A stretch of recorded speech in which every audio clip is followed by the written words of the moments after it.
Less परिवार ने town छोड़ दिया।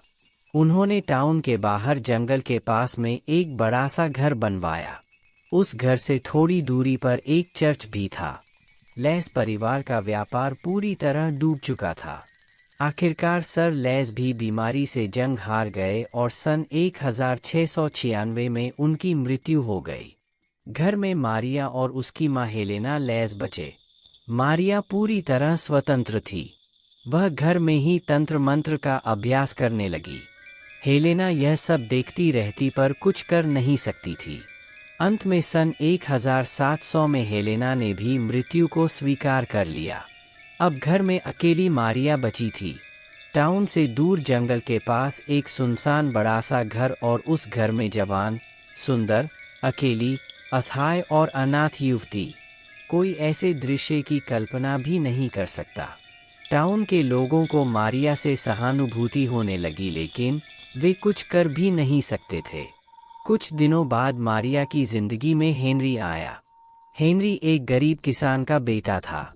वह मारिया को बहुत पसंद करता था और उससे शादी करना चाहता था। मारिया भी उसे पसंद करती थी। सन 1702 के जनवरी महीने में उन दोनों ने सगाई कर ली। सगाई के अगले दिन मारिया जंगल में उस चुड़ैल के पास गई। चुड़ैल ने उसे बताया कि अब मारिया की तंत्र मंत्र की शिक्षा पूरी हो चुकी है, अर्थात वह पूर्ण रूप से चुड़ैल बन चुकी है। अब वह शैतान को इस धरती पर लाने के लिए पूरी तरह से तैयार है। अब उसे अपने देवता, शैतान, के प्रति अपनी स्वामी भक्ति साबित करने के लिए उसका बलिदान करना होगा, जो उसे सबसे अधिक प्रिय हो। लेकिन उसे सबसे अधिक प्रिय क्या था? हेनरी? हाँ, हेनरी ही था, जिसे वह सबसे अधिक प्यार करती थी। लेकिन वह हेनरी को कैसे मार सकती थी? नहीं, वह ऐसा नहीं कर सकती। मारिया में भले ही शैतान का अंश था, लेकिन उसके दिल में भावनाएं अब भी जिंदा थीं। अपनी सबसे प्रिय वस्तु के बलिदान की बात सुनकर मारिया कुछ असहज सी हो गई। चुड़ैल समझ गई थी कि मारिया हेनरी को कुर्बान नहीं करना चाहती। लेकिन उसने मारिया को समझाया और उसे शैतान की प्रभुसत्ता और उसकी शक्तियों के बारे में बताया। आखिरकार मारिया तैयार हो गई। चुड़ैल ने उसे समझा दिया कि क्या करना है। अगले दिन मारिया ने हेनरी को कहा कि अब उनकी सगाई हो चुकी है, तो वह यह चाहती है कि वे दोनों एक प्रेमी युगल की तरह साथ में कुछ समय बिताए। हेनरी मान गया। समय बिताने के लिए हरे भरे शांत वातावरण वाले जंगल को उपयुक्त माना गया। कुछ देर बाद मारिया घर आई।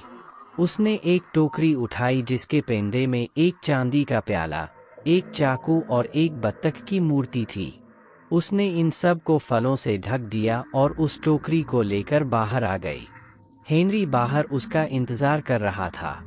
वे दोनों जंगल की तरफ चल दिए। जंगल में एक खुली जगह देखकर वे दोनों बैठ गए। यह वही जगह थी जहां उस चुड़ैल ने शैतानी अनुष्ठान किया था। उन दोनों ने कुछ देर बातें की। अचानक मारिया ने कहा कि हेनरी अपनी आंखों पर पट्टी बांधकर उसे ढूंढे। वह देखना चाहती थी कि हेनरी उसे ढूंढ सकता है या नहीं। बेचारे हेनरी को पता नहीं था कि उसके साथ क्या होने वाला है। वह मान गया। मारिया ने उसकी आंखों पर पट्टी बांधी। वह चारों तरफ घूमने लगा। मारिया कभी इधर इशारा करती, कभी उधर। इसी तरह उसने कुछ देर हेनरी को उलझाए रखा है। फिर टोकरी से वह बत्तख की मूर्ति निकालकर उस जगह के बीच में रखी और वह चाकू निकालकर मंत्र बोलते हुए चुपके से हेनरी के पीछे जाकर पूरी शक्ति लगाकर उसकी गर्दन पर वार किया। हेनरी का सिर दूर जाकर पड़ा। उसका बेजान धड़ जमीन पर गिर पड़ा। मारिया ने जैसे ही हेनरी की गर्दन पर वार किया, वैसे ही हेनरी के खून के छींटे बत्तख की मूर्ति पर पड़े। खून पड़ते ही उस मूर्ति का सिर भी टूटकर जमीन पर गिर पड़ा। मारिया ने चांदी का प्याला लिया और हेनरी के धड़ से टपकते खून को उसमें भर लिया। फिर अपने दोनों हाथों से उस प्याले को पकड़कर आसमान की ओर किया और जोर से बोली, हे मेरे देवता, मैं आपके प्रति अपनी स्वामी भक्ति साबित करने के लिए अपनी सबसे प्रिय वस्तु आपको अर्पित करती हूँ। कृपया इसे स्वीकार करें। मारिया के इतना कहते ही एक जोर की गर्जना हुई, जैसे हजारों सिंह एक साथ दहाड़ उठे हों। मारिया वह खून का प्याला पी गई। प्याला पीते ही उसके शरीर से काले रंग का धुआं निकलने लगा। वह अपने आप जमीन से ऊपर उठ गई और हवा में तैरने लगी। शैतान उसके बलिदान से खुश हो चुका था और उसने मारिया को एक शक्तिशाली चुड़ैल में बदल दिया था। मारिया खुश हो गई। वह जोर जोर से हंसने लगी। अब उसके दिल में भावनाओं के लिए कोई स्थान नहीं था। वह एक निष्ठुर और निर्दयी चुड़ैल बन चुकी थी। अगले दिन जब हेनरी वापस घर नहीं आया तो उसके घर वालों ने उसे ढूंढा। मारिया ने उसे देखने से साफ मना कर दिया था। कुछ देर बाद उसका सिरकटा धड़ जंगल में मिला। हेनरी के परिवार पर दुखों का पहाड़ टूट पड़ा। मारिया ने भी दिखावे के लिए घड़ियाली आंसू बहाए, लेकिन तब तक सबको पता चल चुका था कि यह सब कुछ मारिया ने ही किया है। उसके खिलाफ सबूत न होने की वजह से वे कुछ नहीं कर सकते थे। जब हेनरी की मौत की बात मेरे दादाजी यानी चर्च के पादरी को पड़ी तो वे समझ गए कि यह सब मारिया का किया धरा है। उन्हें यह भी पता चल गया कि मारिया अब शैतान को धरती पर लाने के लिए शैतानी जन्म अनुष्ठान करने वाली है। अगर यह अनुष्ठान सफल हो गया तो शैतान मारिया के गर्भ में स्थापित हो जाएगा और महीनों के बजाय कुछ ही दिनों में वह पूर्ण विकसित होकर धरती पर जन्म ले लेगा।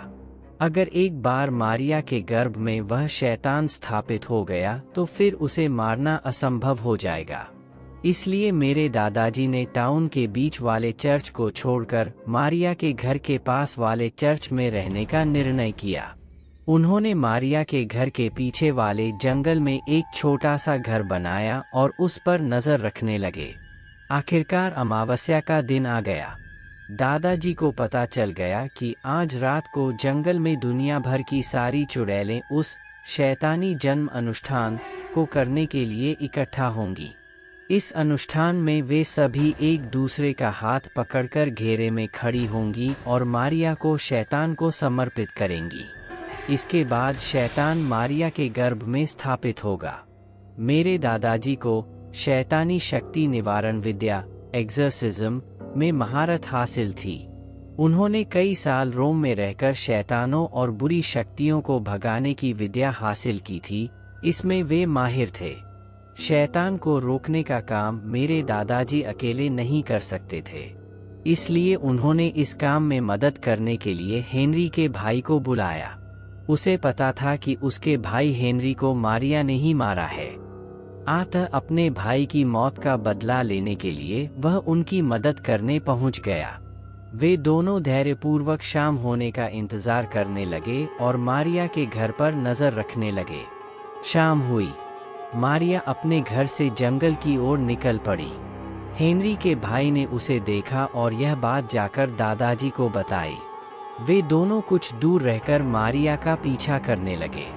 मारिया घने जंगल में उस खुली जगह पर पहुंच गई। वहां पर पहले से बहुत सारी चुड़ैलें थीं। वे सभी बहुत खूबसूरत थीं। दादाजी ने हेनरी के भाई को कहा, इनकी सुंदरता पर मत जाना। ये सभी बेहद खतरनाक और शातिर चुड़ैलें हैं। अपनी सुंदरता का जाल बिछाकर ही ये भोले भाले लोगों का शिकार करती हैं। उन चुड़ैलों ने मारिया को गुलाब की पंखुड़ियों से भरे जल से नहलाया। इसके बाद उस जगह के बीच में एक शैतानी तंत्र बनाया गया। तब तक रात हो चुकी थी। उन सब चुड़ैलों ने नग्न अवस्था में ही मारिया को उस तंत्र के बीच में लेटा दिया। इसके बाद उन सब ने मारिया के चारों तरफ एक घेरा बनाया और एक दूसरे का हाथ पकड़कर मंत्र बोलने लगी। दादाजी और हेनरी का भाई यह सब छिपकर देख रहे थे। दादाजी ने कहा, कुछ ही समय में शैतान के गर्भ में स्थापित होने की प्रक्रिया शुरू हो जाएगी। जब प्रक्रिया शुरू हो जाएगी तभी हम उसे मार पाएंगे, क्योंकि उस समय चुड़ैलों की शक्ति बिल्कुल न्यून हो जाती है। हमारे पास सिर्फ एक मौका होगा और हम इस मौके को गवा नहीं सकते। उन्होंने हेनरी के भाई को एक चाकू दिया और कहा, यह एक पवित्र चाकू है। प्रक्रिया शुरू होते ही मैं इन चुड़ैलों का ध्यान भटकाने की कोशिश करूंगा। जब ये मेरी तरफ आएंगी तो तुम पीछे से मारिया के पेट में यह पवित्र चाकू घुसा देना। मारिया के मरते ही शैतान का संबंध उसके शरीर से टूट जाएगा और वह कभी इस धरती पर नहीं आ पाएगा। हेनरी के भाई ने हाँ में सिर हिलाते हुए कहा, मैं समझ गया। कुछ देर बाद चुड़ैलों का मंत्रोच्चारण और तेज हो गया। अब वे सभी हवा में ऊपर उठने लगी। उन सब ने अपना मुंह आसमान की तरफ कर रखा था। तभी अचानक आसमान में गर्जना हुई और एक काले धुएं का गुबार नजर आने लगा। उसमें से सर्प की तरह बल खाता हुआ धुआं नीचे उतरने लगा और मारिया के शरीर में जाने लगा। यह सब देखकर दादाजी ने कहा, मारिया के शरीर का शैतान के साथ संबंध बन चुका है और प्रक्रिया शुरू हो चुकी है। अब तुम जाओ और अपना काम करो। हेनरी के भाई के वहां से जाते ही दादाजी अचानक चुड़ैलों के पास भागकर आए और जोर से बोले, मैं तुम चुड़ैलों को शैतानी साजिश को कभी कामयाब नहीं होने दूंगा। उन्होंने अपना क्रॉस और पवित्र पुस्तक निकाली और पवित्र वचन पढ़ने लगे। चुड़ैलों को गुस्सा आ गया। वे उन पर हमला करने के लिए दौड़ी। उनके हटते ही हेनरी के भाई ने पीछे से तंत्र के बीच में लेटी मारिया के पेट में चाकू घुसा दिया। मारिया को अचानक होश आया और वह जोर से चीखी। चुड़ैलें पीछे मुड़ी लेकिन तब तक बहुत देर हो चुकी थी। वह काला धुआं भी अचानक गायब हो गया। शैतानी जन्म अनुष्ठान असफल हो चुका था। उधर दादाजी पवित्र वचन पढ़े जा रहे थे, जिससे उन चुड़ैलों को तकलीफ होने लगी क्योंकि वे ईश्वर के वचन नहीं सुन सकती थी। थोड़ी देर में वे सभी गायब हो गईं। मारिया जमीन पर पड़ी तड़प रही थी। हेनरी का भाई अब खुश था क्योंकि उसने अपने भाई की मौत का बदला ले लिया था। दादाजी मारिया के पास आए और बोले, मारिया, तुमने बुराई का रास्ता चुना था। यह तुम्हारे पापों की सजा है। मारिया के चेहरे पर एक दर्दभरी मुस्कान उभरी और वह बोली, तुम मेरे शरीर को तो नष्ट कर सकते हो पर मेरी आत्मा को नहीं। मैं वापस जरूर आऊंगी और अपना अधूरा कार्य पूरा करूंगी। वे दोनों डर गए। मारिया को उनकी शक्ल पर छाया हुआ भय देखकर खुशी हुई। वह जोर से हंसी और बोली, शैतान कभी नहीं मरता। यह मारिया के आखिरी शब्द थे। उस अनुष्ठान वाली जगह के पास में एक सुनसान घर था। यह वही घर था जहां मारिया की वह साथी चुड़ैल रहा करती थी, जिसने उसे तंत्र मंत्र सिखाया था। उन दोनों ने घर की तलाशी ली। उस घर में से उन्हें सिर्फ एक चांदी का प्याला और एक चाकू मिला। दादाजी समझ गए कि ये सब शैतानी चीजें हैं। उन्होंने कहा, मारिया के शरीर और इन सब चीजों का ऐसे बाहर पड़ा रहना ठीक नहीं है। इन्हें रात भर चर्च में ही रखना पड़ेगा। मारिया के शरीर और उन सब शैतानी चीजों को रात भर के लिए चर्च में रखा गया। सुबह हुई।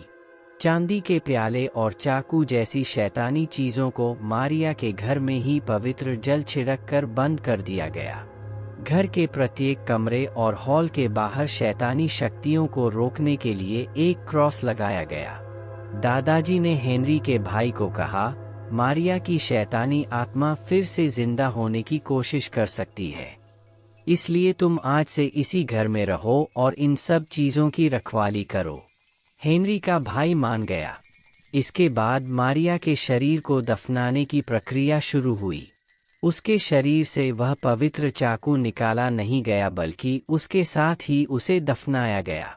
उसके पूरे शरीर पर पवित्र किताब के पन्ने लपेटे गए और उसके ताबूत पर एक बड़ा सा क्रॉस भी लगाया गया। इसके बाद टाउन के लोगों की मदद से मारिया को चर्च के बाहर कब्र में दफना दिया गया। वह कब्र उसके माता पिता की कब्र से थोड़ी दूरी पर थी।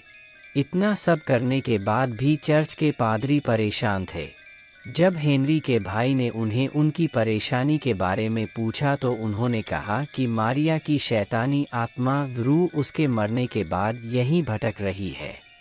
उनके द्वारा किए गए यह सब उपाय 300 सालों तक शैतान को काबू में रखेंगे, लेकिन फिर वह शैतान बेकाबू हो जाएगा। तो फिर 300 साल बाद क्या होगा? हेनरी के भाई ने पूछा।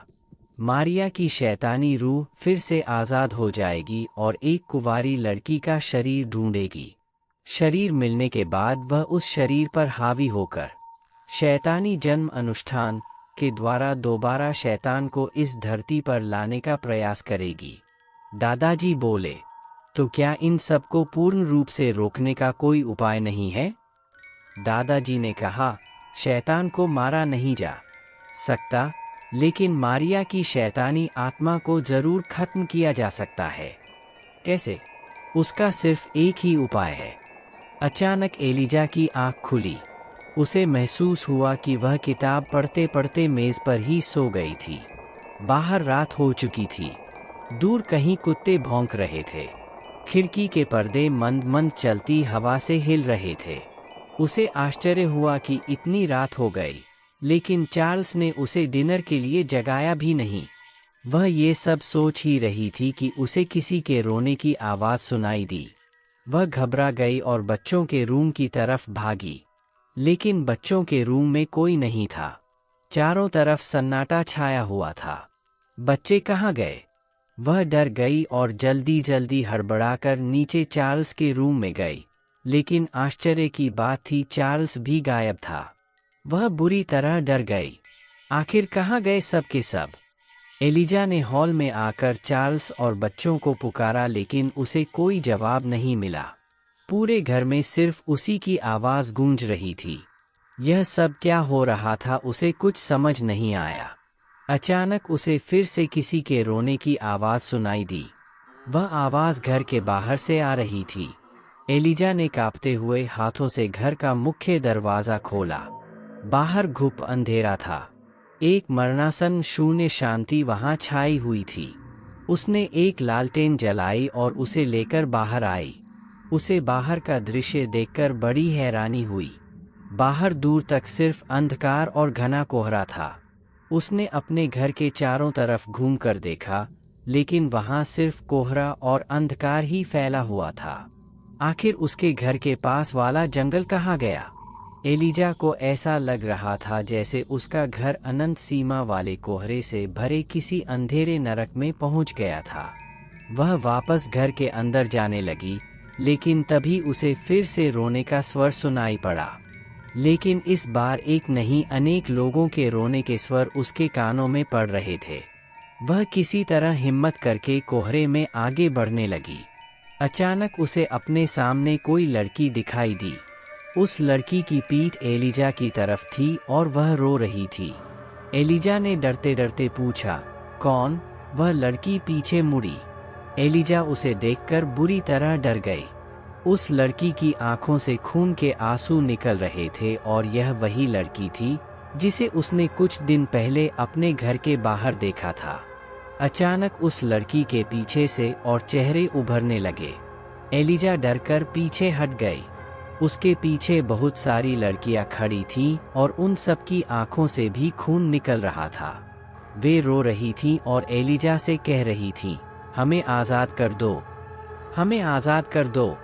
एलिजा कुछ समझ नहीं पा रही थी कि अचानक उसे बगल में है लगा एक इंसान दिखा। वह बोला, तुम्हें उसे मारना होगा, तुम्हें उसे मारना होगा। यह वही इंसान था जो एलिजा को जंगल में तालाब के किनारे मिला था। उस इंसान के पास दो बूढ़े दंपत्ति और एक सिर कटा इंसान भी खड़ा था। वे सभी के सभी वही रट लगाए हुए थे, हमें आज़ाद कर दो, तुम्हें उसे, हमें आज़ाद कर दो। एलिजा इन सब से जैसे पागल होती जा रही थी। उससे यह सब और सुना नहीं जा रहा था। उसने अपने कानों पर हाथ रख लिया। अचानक ही वे सभी चुप हो गए और उन सब की दृष्टि एलिजा के घर के मुख्य दरवाजे पर अटक गई। एलिजा हैरान हो गई। अचानक वे लोग उस कोहरे में धीरे धीरे गायब हो गए। एलिजा ने भी पीछे मुड़कर दरवाजे की तरफ देखा। अचानक उस दरवाजे के पीछे से किसी के हंसने की आवाज़ आई, लेकिन वह हंसी सामान्य नहीं थी। वह दरवाज़ा धीरे धीरे अपने आप खुलने लगा। एलिजा ने देखा कि दरवाजे के पीछे हॉल में काले कपड़े पहने भयानक चेहरे वाली एक औरत खड़ी थी। एलिजा ने जैसे ही उसे देखा, वह औरत उसकी तरफ दौड़ी। एलिजा ने भागने की कोशिश की, लेकिन वह हिल भी नहीं पाई। पता नहीं, जैसे उसके पैर जम गए हों। वह शैतानी आत्मा उस पर हमला करने ही वाली थी कि अचानक फिर से उसकी उसी मेज पर दोबारा आँख खुली। एलिजा पूरी तरह भ्रमित हो चुकी थी। उसे समझ नहीं आ रहा था कि यह सब क्या हो रहा है। वह स्वप्न और वास्तविक दुनिया में अंतर नहीं कर पा रही थी। वह समझ नहीं पाई कि जो वह देख रही है वह सपना है या जो उसने पहले देखा वो सपना था। उसने अपने चारों तरफ नजर घुमाई। सूरज छिपने वाला था। जंगल के पेड़ों के ऊपर पक्षियों की चहचहाहट बढ़ गई थी। वे अपने घोंसलों में लौट रहे थे। ठंडी हवाएं चल रही थी। एलिजा को नीचे हैरी के खेलने की आवाज़ सुनाई दी। उसके मन को राहत मिली। वह किताब को बंद करके नीचे हॉल में आई। हॉल में हैरी अपनी बॉल के साथ खेल रहा था। चार्ल्स रसोई में रात के खाने की तैयारी कर रहा था। नैन्सी डाइनिंग टेबल पर बैठी अपनी डायरी में कुछ लिख रही थी। उसके पास एक किताब भी थी। एलिजा की उपस्थिति का उसे पता नहीं चला। वह उसके पास जाकर बोली, क्या लिख रही हो नैन्सी? अचानक से एलिजा की आवाज़ सुनकर नैन्सी सहम गई। उसने जल्दी से अपनी डायरी बंद करते हुए कहा, कुछ नहीं मॉम। एलिजा को उसका बर्ताव कुछ अजीब लगा। रात हो गई। सब ने खाना खाया और खाना खाने के बाद अपने अपने कमरों में सोने चले गए। एलिजा ने बच्चों को सुलाया और उन्हें शुभरात्रि बोलकर अपने कमरे में आ गई।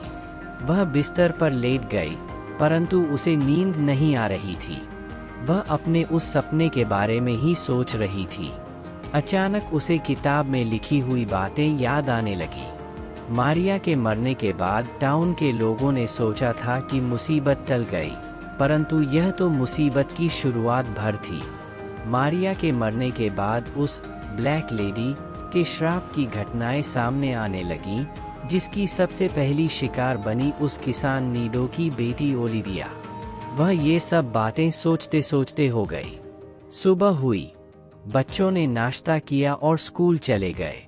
चार्ल्स भी घर का सारा काम कर चुका था। एलिजा ने उसके पास जाकर कहा, चार्ल्स मुझे तुमसे कुछ ज़रूरी बात करनी है। वे दोनों डाइनिंग टेबल पर बैठ गए। एलिजा ने कहा, चार्ल्स कुछ दिन पहले मैं फादर लॉरेंस वर्डी के घर गई थी। वहाँ उन्होंने मुझे मारिया के बारे में अपने दादाजी की लिखी एक किताब दी थी। मैंने उस किताब को पढ़ा था। क्या उस किताब में लिखी बातें सच हैं? चार्ल्स का चेहरा पीला पड़ गया। जो बातें उसने छिपाकर रखी थीं, वे सामने आ चुकी थीं। वह बोला, हाँ, यह सच है। लॉरेंस वर्डी के पूर्वज और मेरे पूर्वज दोनों ने मिलकर मारिया को मारा था। जब उसकी मौत हो गई तो मारिया की सारी संपत्ति एसफॉक नाम की संस्था के पास चली गई। आपके पति पीटर के दादाजी ने यह घर उसी संस्था की एक नीलामी में खरीदा था। मारिया के मरने से लेकर आज तक हमारा परिवार इस घर की देखभाल करता आया है।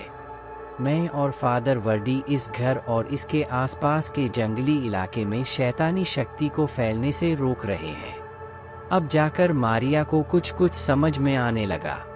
दरअसल चार्ल्स हेनरी के परिवार से था और वह मारिया की बुरी ताकतों को फैलने से रोकने का काम करता था। फादर वर्डी भी उसकी मदद करते थे। मारिया के मरने के बाद फादर वर्दी के परदादाजी यहीं रहने लगे क्योंकि उन्हें लगता था कि मारिया की शैतानी आत्मा फिर से कुछ बुरा करने की कोशिश करेगी।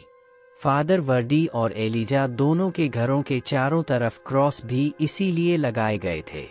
एलिजा यह सब सोच ही रही थी कि चार्ल्स बोल पड़ा, मुझे भी आपसे कुछ कहना है। दरअसल यह बात मैं कल शाम को ही कह देना चाहता था, लेकिन मैंने बच्चों के सामने ऐसी बात करना उचित नहीं समझा। हाँ चार्ल्स, बोलो क्या बात है?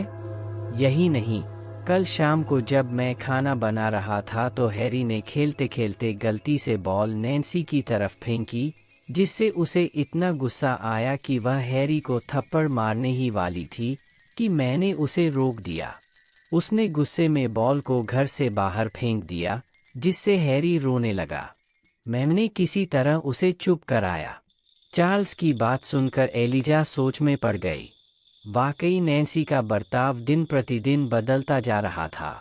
उसने इस बात पर गौर भी किया था। जब वे यहाँ आए थे, तब से ही नैन्सी अलग सा व्यवहार करने लगी थी। गुलाबों के प्रति उसका आकर्षण। वो मैम, क्या आपने ध्यान दिया कि पिछले कुछ दिनों से नैन्सी कुछ अजीब बर्ताव कर रही है? वह पहले की तरह शांत और सौम्य स्वभाव वाली नैन्सी नहीं रही। तुम्हारे कहने का क्या मतलब है चार्ल्स? साफ साफ कहो। कुछ दिन पहले जब मैं बाहर गुलाब के फूलों की क्यारी को पानी दे रहा था, तभी अचानक नैन्सी बाहर आई। उसने मेरे पास आकर कहा कि आज से गुलाब के पौधों की देखभाल वह खुद करेगी। यह सारे गुलाब के फूल उसके हैं और वह किसी को भी इनको छूने नहीं देगी। उन शैतानी चीज़ों का रखरखाव और गुस्सैल स्वभाव, यह सब नैन्सी की छवि में नहीं था। अचानक एलिजा को नैन्सी की वह बात याद आई जो उसने कई दिनों पहले कही थी, कितना सुंदर है न ये घर। आज भी बिल्कुल वैसे का वैसा, थोड़ा सा भी नहीं बदला। अचानक एलिजा को कुछ याद आया। डायरी। हाँ, वह डायरी जिसमें कल नैन्सी कुछ लिख रही थी और एलिजा के आते ही उसे छिपाने की कोशिश करने लगी। उसके पास वह शैतान और प्रेत वाली किताब भी थी जिसे वह लाइब्रेरी से लाई थी। एलिजा उठकर जल्दी से नैन्सी के कमरे में गई। चार्ल्स को कुछ समझ नहीं आया। वह हॉल में बैठकर उसे कमरे की तरफ जाते देखता रहा। एलिजा कमरे की तलाशी लेने लगी। कुछ देर बाद मेज की दराज से उसे नैन्सी की डायरी मिली। उसके साथ वह शैतान और प्रेतों वाली किताब भी थी। एलिजा ने डायरी में लिखी हुई बाकी चीज़ों को नज़रअंदाज करते हुए सबसे अंतिम पन्ना खोला। पन्ना खोलते ही वह हैरान हो गई। उस पन्ने पर एक शैतानी तंत्र बना हुआ था। उस तंत्र के चित्र के साथ साथ कुछ नंबर भी लिखे हुए थे, जैसे 39, 89 व 111। एलिजा को समझ नहीं आया कि यह सब किस चीज़ के नंबर हैं। डायरी को नीचे रखकर एलिजा ने शैतान और प्रेत वाली किताब खोली, जिसमें शैतानों और चुड़ैलों के श्राप और शैतानी अनुष्ठानों में काम आने वाली चीज़ों के बारे में लिखा था। एलिजा यह सब देख ही रही थी कि सहसा उसके दिमाग में एक बात आई। क्या नैन्सी की डायरी में लिखे वह नंबर इस किताब के पन्नों के नंबर हो सकते हैं? उसने झट से नैन्सी की डायरी खोली और नंबरों का मिलान करने लगी। सबसे पहला नंबर था 39। जब एलिजा ने उसी नंबर का पेज खोला तो वह चौंक गई। उस पेज पर शैतानी तंत्र बना हुआ था तथा लिखा था, यह शैतानी तंत्र सामान्यतया शैतानों को बलि देने या अन्य शैतानी अनुष्ठानों में काम में लिया जाता है। लेकिन एलिजा का भय कम नहीं हुआ बल्कि बढ़ता गया। नैन्सी की डायरी का अगला नंबर था 89। जब एलिजा ने पेज खोला तो देखा कि उस पन्ने पर एक चाकू का चित्र बना था, जिसके हत्थे पर कुछ मंत्र लिखे हुए थे। यह चाकू हूबहू एलिजा के हॉल में रखे चाकू जैसा था, जिसके बारे में लिखा था, यह चाकू शैतानी अनुष्ठानों में बलि देने या रक्त निकालने के लिए काम आता है। एलिजा और भी डर गई। यह प्याला भी उसके हॉल में रखे प्याले से मिलता था, जिसके बारे में लिखा था, यह प्याला शैतान को खून अर्पण करने के लिए काम में लिया जाता है। एलिजा के मन में समाये डर ने एक विशाल रूप ले लिया। उसका डर यकीन में बदलने लगा। कहीं उसकी बेटी नैन्सी पर मारिया की शैतानी रूह हावी तो नहीं होना चाहती? सर्वनाश! अगर यह बात सच हुई तो। एलिजा के मन से इस रहस्यमयी पहेली की गुत्थियां धीरे धीरे सुलझती जा रही थी। फादर वर्डी के परदादाजी की किताब पढ़ने के बाद और चार्ल्स से बात करने के बाद एलिजा को इस रहस्यमयी जगह के बारे में बहुत कुछ पता चल चुका था। हालांकि अब भी बहुत से सवाल उसके मन में थे, जैसे कि उसे दिखने वाली वे आत्माएं कौन हैं और वे उसे क्या कहना चाहती हैं। इन सवालों का समाधान होना ज़रूरी था। इन बचे हुए सवालों के जवाब उसे दूसरी तरह से मिले। मारिया की मौत को 300 साल बीत चुके थे। लॉरेंस वर्डी के परदादाजी द्वारा किए गए उपायों प्रभाव अब धीरे धीरे कम होता जा रहा था और शैतानी शक्तियां प्रबल होती जा रही थीं। एलिजा को इसी बात का डर था। उसे लग रहा था कि कहीं मारिया की शैतानी आत्मा नैन्सी पर हावी होकर उसके शरीर पर कब्जा न कर ले। इसी उधेड़बुन के दौरान एक दिन एलिजा की दोस्त फ्रेडा उससे मिलने आई। एलिजा का चिंताग्रस्त चेहरा देखकर उसने कहा, क्या बात है एलिजा? तुम बहुत चिंता में लग रही हो। एलिजा ने फ्रेडा को पूरी बात बताई। पूरी बात बताने के बाद फ्रेडा ने कुछ देर सोचकर कहा, क्या तुम्हें विश्वास है कि जिन आत्माओं को तुमने देखा वे सब तुम्हारा कोई वहम नहीं है? नहीं फ्रेडा, मैं उन्हें न जाने कितनी बार देख चुकी हूँ। मुझे लगता है कि वे मुझसे कुछ कहना चाहती हैं। फ्रेडा बोली, अगर तुम्हें लगता है कि वे आत्माएं तुमसे कुछ कहना चाहती हैं तो तुम्हें सियोंस की मदद लेनी चाहिए। लेकिन इस टाउन में ऐसा सियोंस एक्सपर्ट कहाँ मिलेगा जो मेरे लिए सियोंस करे? फ्रेडा बोली, क्रीसेंट लाइब्रेरी की लाइब्रेरियन एमिली। वह सियोंस में माहिर है। एलिजा की आंखें चमक उठीं। वह बोली, ठीक है, मैं कल ही उससे बात करूंगी। सियोंस एक ऐसी प्रक्रिया होती है जिसमें मृत आत्माओं से संपर्क किया जाता है या उन्हें बुलाया जाता है। यह सियोंस प्रक्रिया यूरोप में प्राचीन काल से लेकर वर्तमान तक चली आ रही है। इस प्रक्रिया के तहत एक सियोंस करने वाला व्यक्ति होता है तथा अन्य उसके साथी होते हैं। वे एक दूसरे का हाथ पकड़ते हैं तथा सियोंस कराने वाला व्यक्ति मंत्र बोलता है और आत्माओं को बुलाता है। अगले दिन बच्चों को स्कूल भेजकर एलिजा गाड़ी में बैठकर टाउन गई। टाउन पहुंचकर वह सीधा क्रिसेंट लाइब्रेरी गई, जहां उसे पता चला कि एमिली उस दिन लाइब्रेरी नहीं आई थी। उसकी तबीयत बहुत खराब थी। एलिजा ने लाइब्रेरी से एमिली के घर का पता लिया और उसके घर की तरफ चल दी। रास्ते में उसने एमिली के लिए एक गुलदस्ता भी खरीदा। पते पर पहुंचकर उसने दरवाज़ा खटखटाया। दरवाज़ा एमिली के पति ने खोला। अंदर जाने पर एलिजा को पता चला कि एमिली को बहुत तेज बुखार था। वह अपने कमरे में आराम कर रही थी। एलिजा उसके कमरे में गई। वह बेड पर लेटी किताब पढ़ रही थी।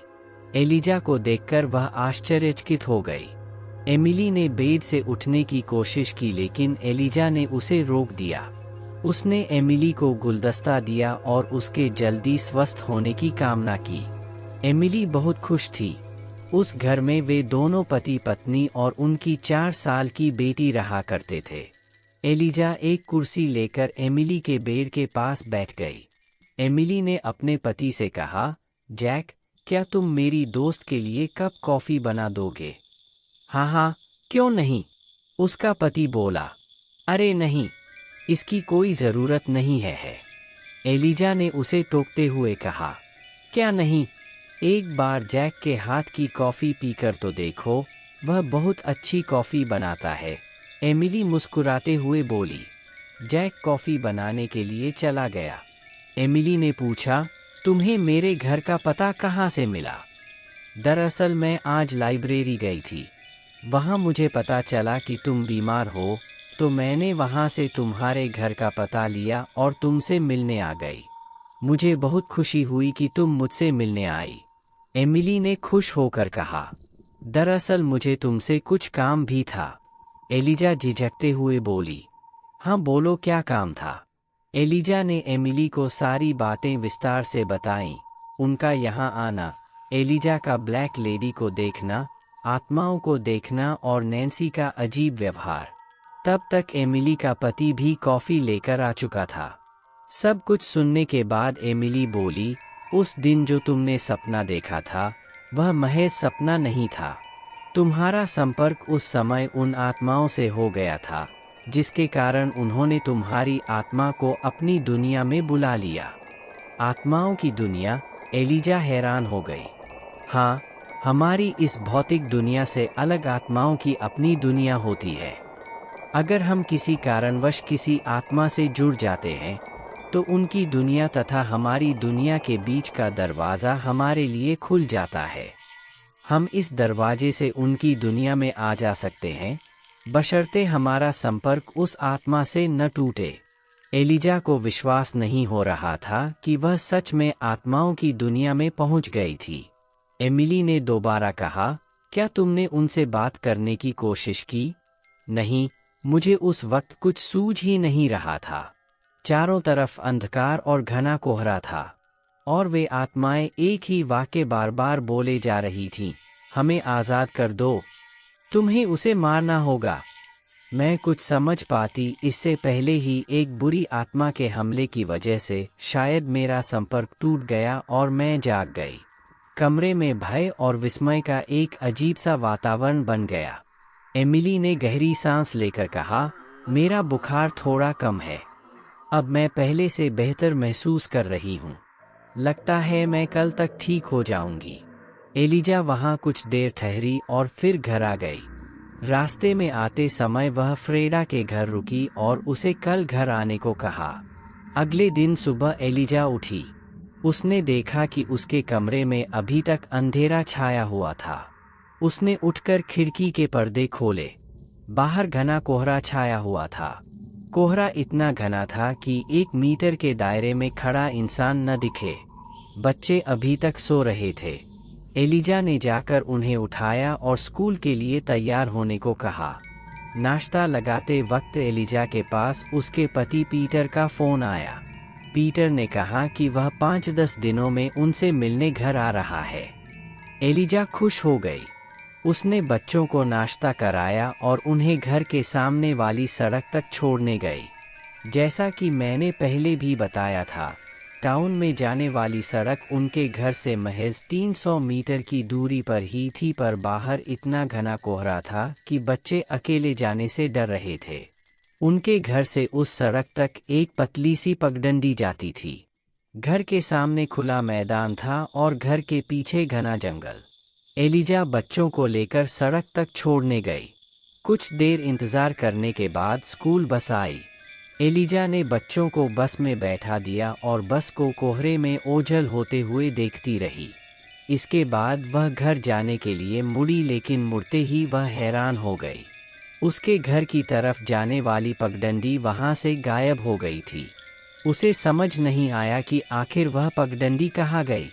एलिजा सड़क की तरफ मुड़ी, लेकिन वह ये देखकर दंग रह गई कि सड़क भी अचानक वहाँ से गायब हो गई। यह कैसे हुआ? वह तो उस जगह से हिली भी नहीं। एलिजा डरने लगी। डरते डरते उसने ज़ोर से चार्ल्स को आवाज़ लगाई, लेकिन उसकी आवाज़ जैसे उस घने कोहरे में खो गई। उसे लगा जैसे वह किसी विशाल कोहरे से भरे मैदान के बीच में अकेली खड़ी हो। उसने हिम्मत नहीं हारी, बल्कि घर की दिशा का अंदाज़ा लगाकर उस तरफ आगे बढ़ने लगी। उसे चलते चलते काफ़ी समय बीत गया, लेकिन न उसे घर दिखा और न ही कोई अन्य चीज़। उसे ऐसा लग रहा था जैसे वह काफ़ी समय से लगातार चली ही जा रही है। वह कहाँ जा रही है, उसे कुछ पता नहीं था। उसे बस इतना पता था कि उसे कैसे भी करके अपना घर ढूंढना है। कुछ दूर चलने के बाद एलिजा को लगा कि उसके आसपास कोई है। उसने आवाज़ लगाई, लेकिन कोई जवाब नहीं आया। वह आगे बढ़ने लगी, लेकिन किसी की आहट सुनकर वह रुक गई। उसने कान लगाकर आवाज़ सुनने की कोशिश की। तभी अचानक उसके सामने से कोई लड़की तेज़ी से भागती हुई आई और कोहरे में गायब हो गई। एलिजा का दिल अचानक हुई इस घटना से बंद होने वाला था कि उसने खुद को संभाला। वह तेज़ी से आगे बढ़ने लगी। कुछ दूर जाने पर कोहरे में अचानक उसके सामने एक लड़की प्रकट हुई। यह वही लड़की थी जिसे एलिजा ने उस दिन घर के सामने और आत्माओं की दुनिया में देखा था। एलिजा को उससे डर नहीं लगा। उसे पता चल गया कि इस लड़की की आत्मा उसे हानि नहीं पहुंचाना चाहती। एलिजा ने उस लड़की से पूछा, क्या चाहती हो तुम? तुम हमें आज़ाद कर दो। लेकिन कैसे? उसे खत्म करके? किसे? वह लड़की इसका जवाब देने ही वाली थी कि अचानक एक भयानक चेहरे वाली काली परछाई आई और उस लड़की को कोहरे में खींच कर ले गई। वह लड़की जोर से चीखी। एलिजा यह सब देखकर इतना डर गई कि वह भागने लगी और भागते ही जा रही थी। अचानक उसे अपने सामने उसका घर दिखाई दिया। वह तेजी से घर में घुसी और दरवाज़ा अंदर से बंद कर लिया। चार्ल्स उस समय घर की सफाई कर रहा था। एलिजा के काफ़ी देर से न लौटने के कारण वह उसे ढूंढने जाने ही वाला था कि एलिजा आ गई। उसका डरा हुआ चेहरा देखकर चार्ल्स ने पूछा, क्या हुआ मैम? कुछ नहीं चार्ल्स, वह सकपकाती हुई जल्दी से अपने कमरे में चली गई। कमरे में जाकर वह बिस्तर पर बैठ गई और उन सब के बारे में सोचने लगी। वह यह सब सोच ही रही थी कि अचानक किसी ने उसके कमरे का दरवाज़ा खटखटाया। एलिजा सहम गई। तभी दरवाजे के बाहर से चार्ल्स की आवाज़ आई, मैं अंदर आ सकता हूँ मैम? एलिजा की सांस में सांस आई। हाँ चार्ल्स, आ जाओ। चार्ल्स ने अंदर आकर कहा, फ्रेडा और एमिली आए हैं मैम। एलिजा ने बिस्तर से उठते हुए कहा, मैं अभी आती हूँ। जब एलिजा नीचे आई तो उसने देखा कि फ्रेडा और एमिली दोनों हॉल में रखी उन चीज़ों को देख रहे हैं। एलिजा को देखकर एमिली बोली, तुम्हारे घर के आसपास बहुत नकारात्मक ऊर्जा है, जैसे कोई बहुत ही बुरी ताकत यहाँ हो। एमिली ने हॉल में रखी चीज़ों की तरफ इशारा किया और बोली, क्या यही वह शैतानी चीज़ें हैं? एलिजा ने हाँ में सिर हिलाया। हॉल में उन चीज़ों के अलावा एक बत्तख की मूर्ति का धड़ और कुछ छोटी छोटी मिट्टी की मूर्तियाँ भी रखी हुई थीं। क्या यह मूर्तियाँ भी शैतानी हैं? एमिली ने पूछा। मुझे नहीं पता, मैंने इन पर ज़्यादा ध्यान नहीं दिया, और हाँ, इस बत्तख की मूर्ति का सिर मुझे जंगल में पड़ा मिला था। एमिली ने आंखें बंद की और उन मूर्तियों को छूकर कुछ महसूस करने की कोशिश करने लगी। थोड़ी देर बाद वह बोली, इन मूर्तियों का संबंध भी उस शैतानी शक्ति से जरूर है। घर का पूरा जायजा लेकर एमिली ने कहा, घर के सारे दरवाज़ों और खिड़कियों पर नमक की रेखाएं बना दो जिससे शैतानी शक्ति अंदर प्रवेश न कर सके। आमतौर पर बुरी शक्तियों से बचने के लिए घर की खिड़कियों और दरवाज़ों पर नमक की रेखाएं बनाई जाती हैं, क्योंकि माना जाता है कि बुरी ताकतें इन नमक की रेखाओं को पार नहीं कर सकती। एमिली के कहे अनुसार घर के सारे दरवाज़ों और खिड़कियों पर नमक की रेखाएं बना दी गईं। सियोंस प्रक्रिया के लिए एकांत वातावरण की ज़रूरत होती है, अतः इसके लिए एलिजा का कमरा चुना गया। बाहर घना कोहरा अब भी छाया हुआ था। एलिजा के कमरे के बीच में एक टेबल रखी गई और 3 कुर्सियां लगाई गई। कमरे की खिड़की और दरवाजे को बंद कर दिया गया और कमरे में फैले अंधकार को मिटाने के लिए मोमबत्तियां जलाई गईं। एलिजा, फ्रेडा और एमिली तीनों कुर्सियों पर बैठ गए। इसके बाद एमिली बोली, अब मैं सियोंस प्रक्रिया शुरू करूंगी। तुम दोनों मेरा हाथ पकड़ लो। अगर कोई आत्मा मुझसे संपर्क करने की कोशिश करेगी तो मैं तुम्हें बताऊंगी। इसके बाद तीनों ने एक दूसरे का हाथ पकड़ा और सियोंस प्रक्रिया शुरू हुई। एमिली ने एक लंबी सांस ली और आंखें बंद करके मंत्र पढ़ने लगी। कुछ देर बाद उसने आंखें खोली और कहा, किसी लड़की की आत्मा ने मुझसे संपर्क किया। वह चाहती है कि एलिजा उनकी आत्माओं की दुनिया में आए। तो अब हम क्या करें? फ्रेडा ने पूछा। मैं और एलिजा आत्माओं की दुनिया में जाएंगे और तुम यहाँ पर सियोंस प्रक्रिया का ध्यान रखोगी, एमिली बोली। उसने एक मोमबत्ती ली, उसे टेबल के बीच में रखकर जलाया। इसके बाद उसने एलिजा और फ्रेडा का हाथ पकड़ा और फ्रेडा की तरफ देखकर कहा, अब हम दोनों आत्माओं की दुनिया में जाने वाले हैं। इसका मतलब है कि हमारा शरीर तो यहीं रहेगा परंतु हमारी आत्माएं उनकी दुनिया में होंगी। हमारी आत्माओं के उस दुनिया में होने के बाद भी हम हमारे शरीर से जुड़े रहेंगे। इसलिए अगर तुम्हें कुछ भी गलत लगे तो तुम इस मोमबत्ती को बुझा देना, जिससे उनकी दुनिया से हमारा संपर्क टूट जाएगा और हम वापस हमारी दुनिया में आ जाएंगी। ठीक है, मैं समझ गई, फ्रेडा बोली। इसके बाद सबने आंखें बंद की और एमिली मंत्र पढ़ने लगी। कुछ देर बाद एक तेज रोशनी हुई, जिसके बाद एलिजा ने अपनी आंखें खोली। उसने देखा कि टेबल पर वह और एमिली तो थे लेकिन फ्रेडा गायब थी। वह समझ गई कि वे दोनों आत्माओं की दुनिया में आ चुकी हैं। एमिली ने भी अपनी आंखें खोली। वह उठी और उसने खिड़की खोलकर बाहर देखा। बाहर घोर अंधेरा था। वह हैरान हो गई। हैरानी भरी नज़रों से पीछे मुड़कर उसने एलिजा की तरफ देखा। एलिजा मुस्कुराते हुए बोली, आत्माओं की दुनिया में तुम्हारा स्वागत है। वे दोनों नीचे हॉल में आईं। एमिली ने देखा कि वहाँ चार्ल्स भी नहीं था। एलिजा को इन सब से कोई फर्क नहीं पड़ा क्योंकि वह ये सब पहले देख चुकी थी। उसने एक लालटेन जलाई और घर का मुख्य दरवाज़ा खोला। घर के बाहर दूर तक घना अंधेरा था। एलिजा ने अपने हाथ से इशारा किया और कहा, उस दिन वहाँ मैंने उन आत्माओं को देखा था। एमिली और एलिजा दोनों उस दिशा की तरफ आगे बढ़ने लगी। उस जगह पहुंचकर उन दोनों ने चारों तरफ देखा, लेकिन उन्हें कोई नहीं दिखा। चारों तरफ कोहरा था। तभी अचानक कोहरे में से एक लड़की सहसा प्रकट हुई। उस लड़की के पीछे और भी बहुत सारी लड़कियां खड़ी थीं। इसके बाद उन बूढ़े दंपत्ति, उस हैट वाले इंसान और उस सिर कटे इंसान की आत्मा भी कोहरे में से निकल कर आई। एमिली ने एलिजा की तरफ देखकर पूछा, क्या यही है वह लड़की?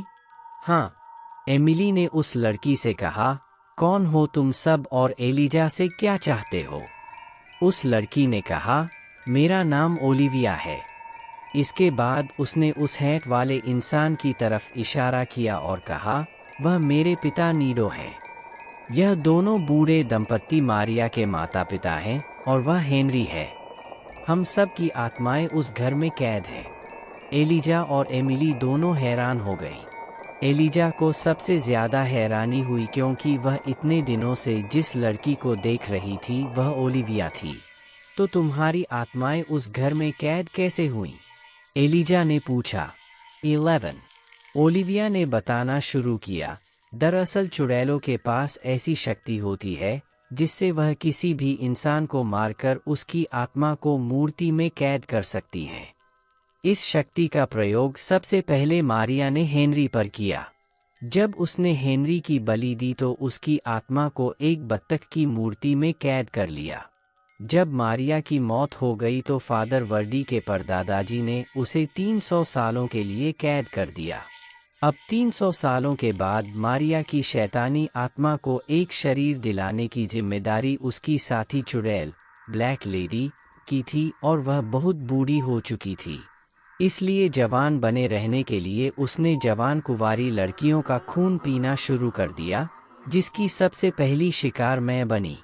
वह कई दिनों तक मेरा पीछा करती रही, और एक दिन जब मैं जंगल में भेड़ें चरा रही थी तो उसने मुझे बेहोश कर दिया। इसके बाद उसने मेरी बलि देकर मेरी आत्मा को एक मिट्टी की मूर्ति में कैद कर दिया। उसने मेरी लाश को उसी जंगल में दफना दिया। इसी तरह जब उसकी उम्र बढ़ने लगती वह टाउन की किसी जवान कुंवारी लड़की को अगवा करती और उसका खून पीकर उसकी आत्मा को मिट्टी की मूर्ति में कैद कर देती। एलिजा ने पूछा, तुम्हारे पिता नीडो तो यह शहर छोड़कर चले गए थे ना? फिर उनकी आत्मा यहाँ कैसे? ओलिविया बोली, जब मेरे पिता को मेरा कोई सुराग नहीं मिला तो वे निराश हो गए। इसके बाद उन्होंने अपनी संपत्ति बेच दी और दूसरे शहर जाकर रहने लगे। लेकिन वहां जाकर भी उनको यही लगता रहा कि मैं अभी भी जिंदा हूं और जंगल में उनका इंतज़ार कर रही हूं। उनसे रहा नहीं गया और वे दोबारा मुझे ढूंढने जंगल में आ गए।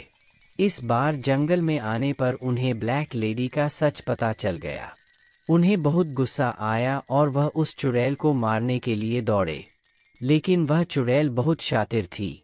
उसने उन्हें अपने मायाजाल में फंसा कर मार डाला और उनकी आत्मा को भी कैद कर लिया। मारिया के माता पिता को भी मरते समय यह एहसास हुआ कि उन्होंने कितनी बड़ी गलती की थी। वह इस गलती का प्रायश्चित करना चाहते थे और इसी कारण से उनकी आत्मा अभी भी यहाँ भटक रही हैं।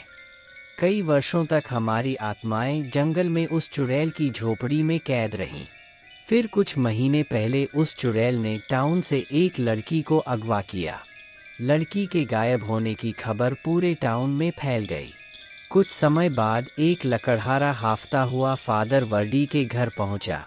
फादर वर्डी उस समय चर्च जाने के लिए निकलने वाले थे। उस लकड़हारे ने फादर वर्डी को बताया कि आज वह लकड़ी काटने के लिए जंगल के एक बहुत घने इलाके में गया। जंगल के उस घने इलाके में कोई लकड़हारा आज तक अपनी कुल्हाड़ी लेकर नहीं पहुंचा था, जिसके कारण वहां काफ़ी मोटी और पक्की हुई लकड़ियां थीं।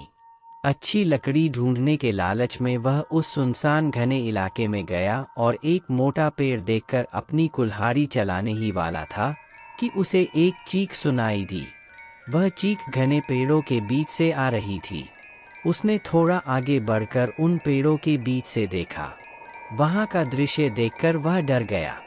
वहाँ एक छोटी सी झोंपड़ी थी और काले कपड़े पहने एक बदसूरत बूढ़ी औरत एक लड़की को बालों से पकड़कर उसे घसीटते हुए झोंपड़ी के अंदर ले जा रही थी। उस औरत के साथ एक काली बिल्ली भी थी और वह लड़की टाउन से एक दिन पहले गायब होने वाली लड़की ही थी। यह सब देखकर वह डर गया और दौड़ा दौड़ा फादर वर्डी के घर उन्हें बताने के लिए आ गया। फादर समझ गए कि वह बूढ़ी औरत ब्लैक लेडी है। उसकी उम्र बढ़ रही थी, इसलिए वह उस लड़की का खून पीकर दोबारा जवान होना चाहती थी। जंगल के उस सुनसान घने इलाके में रहने के कारण ही वह इतने सालों तक लोगों की नज़रों से बची रही। फादर वर्डी ने उस लकड़हारे को घर भेज दिया और चार्ल्स को बुलाया। वे दोनों जंगल के उस घने इलाके में गए। वहां जाकर उन्हें एक झोपड़ी दिखी। वह चुड़ैल झोपड़ी के पास बैठी मिट्टी की मूर्ति बना रही थी। उसकी बिल्ली भी उसके पास बैठी थी। चुड़ैल ने उस लड़की को बेहोश करके लेटा रखा था। फादर वर्डी समझ गए कि चुड़ैल उस लड़की की भी बलि देने वाली है। फादर वर्डी ने अपना पवित्र क्रॉस निकाला और उस चुड़ैल के सामने जाकर खड़े हो गए। चुड़ैल ने उन पर हमला करने की कोशिश की, लेकिन बूढ़ी होने की वजह से उसकी शक्तियां कम हो चुकी थीं। उस समय फादर वर्डी उस पर भारी पड़ रहे थे।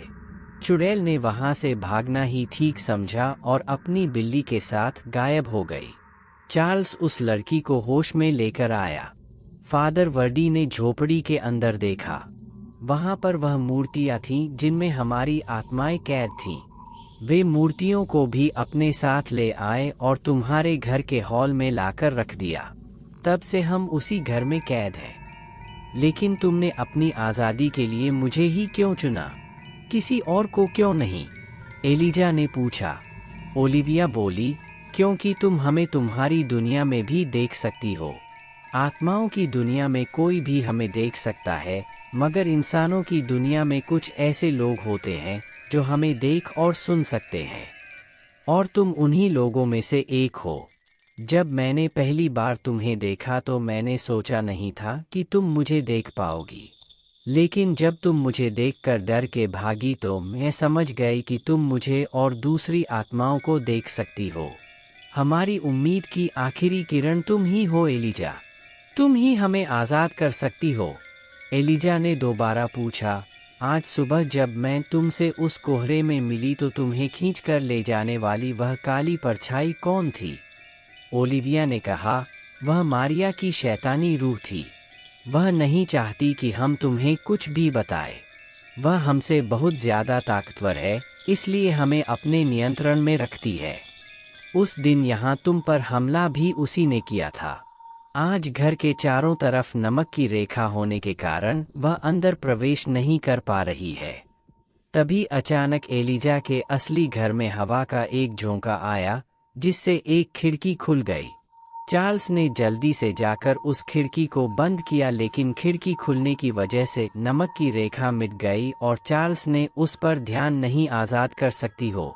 एलिजा ने दोबारा पूछा, आज सुबह जब मैं तुमसे उस कोहरे में मिली तो तुम्हें खींचकर ले जाने वाली वह काली परछाई कौन थी?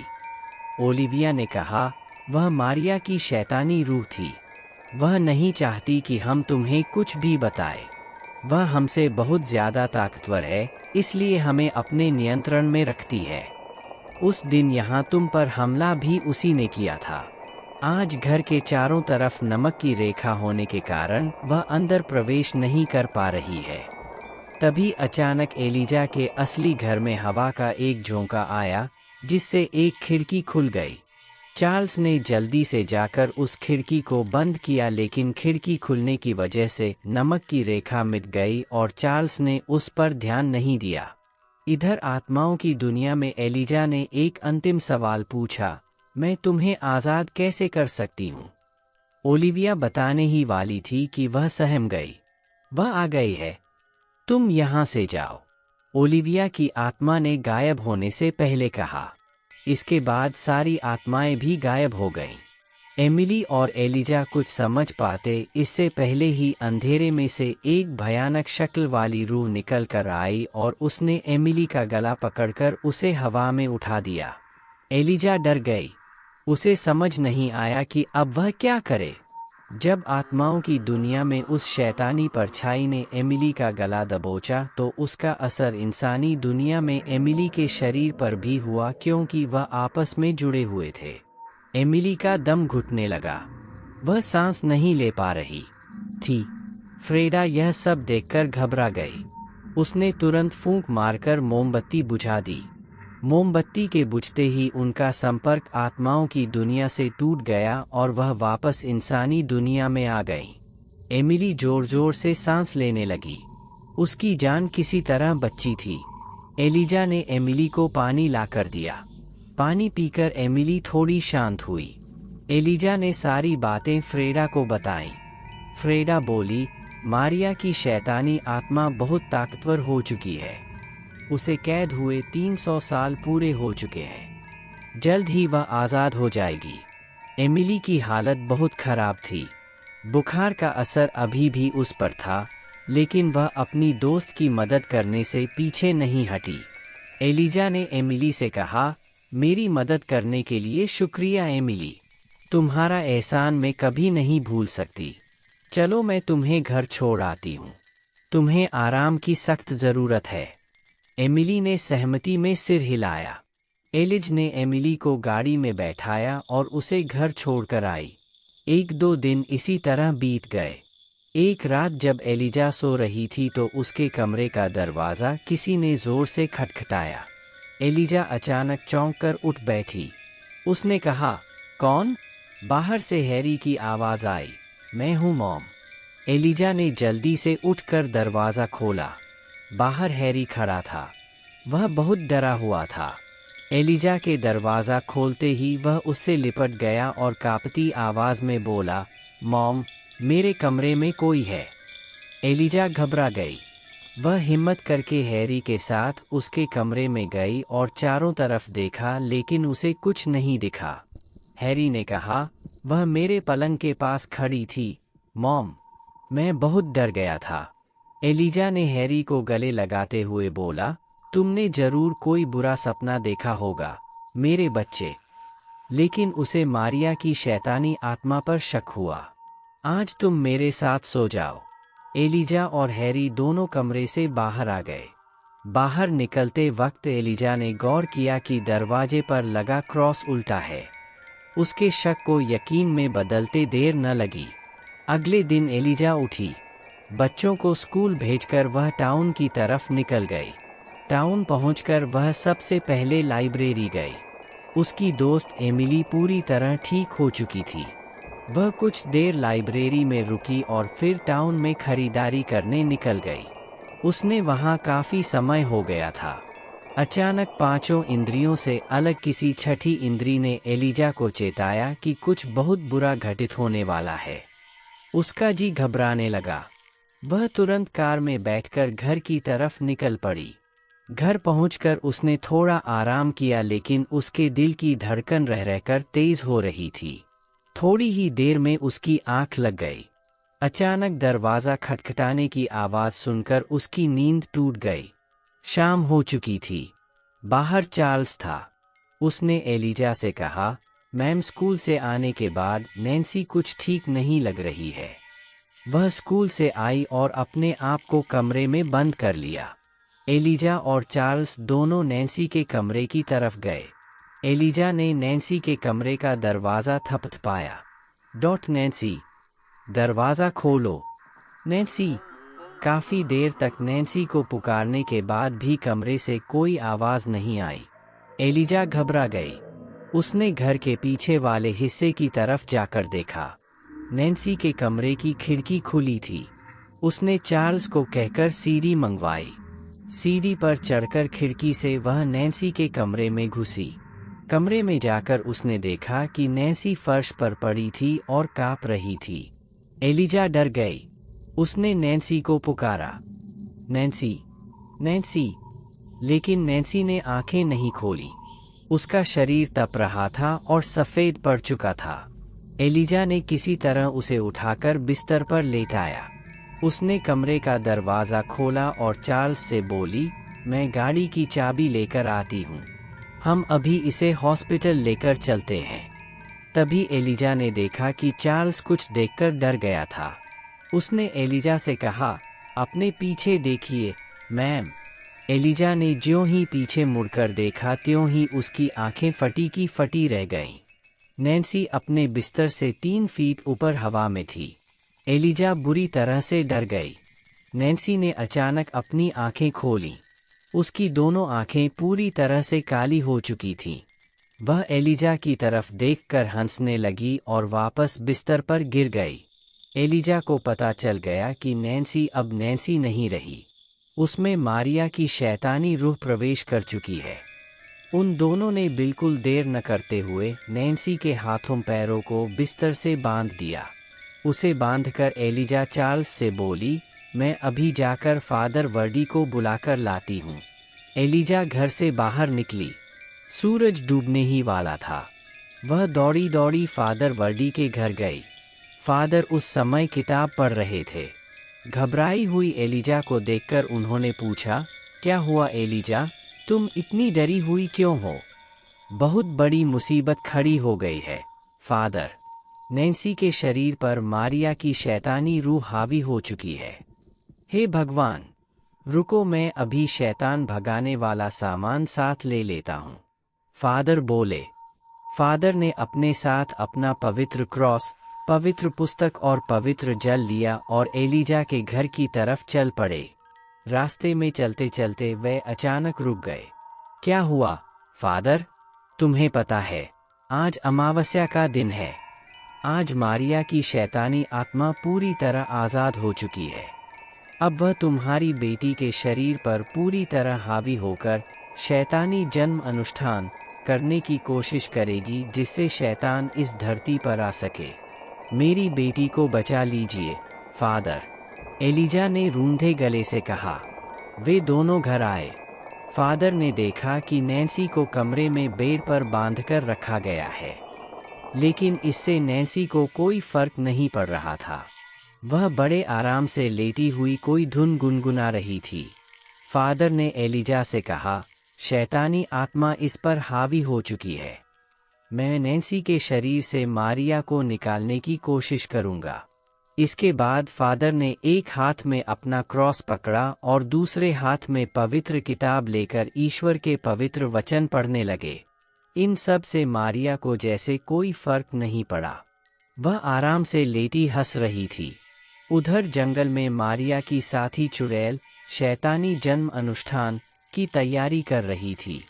उसने वहां पर एक शैतानी तंत्र बनाया और बड़बड़ाने लगी, अब हमारे देवता को इस धरती पर आने से कोई नहीं रोक सकता। फादर ने पवित्र जल की शीशी खोली और नैन्सी पर वह जल छिड़का। जल की बूंदें पड़ते ही नैन्सी के अंदर की शैतानी आत्मा तिलमिला उठी। वह जोर जोर से चिल्लाने लगी और अपने हाथ पैरों को छुड़ाने की कोशिश करने लगी। एलिजा से अपनी बेटी की हालत देखी नहीं जा रही थी, पर वह कुछ कर भी नहीं सकती थी। वह शैतानी आत्मा नैन्सी को छोड़ने का नाम ही नहीं ले रही थी। अचानक फादर वर्डी को कुछ याद आया। उन्होंने एलिजा से कहा, एलिजा, तुम्हारे पास मेरे परदादाजी की वह किताब है ना? उस किताब में उन्होंने इस शैतानी आत्मा को खत्म करने का उपाय बताया था। किताब? एलिजा को कुछ याद आया।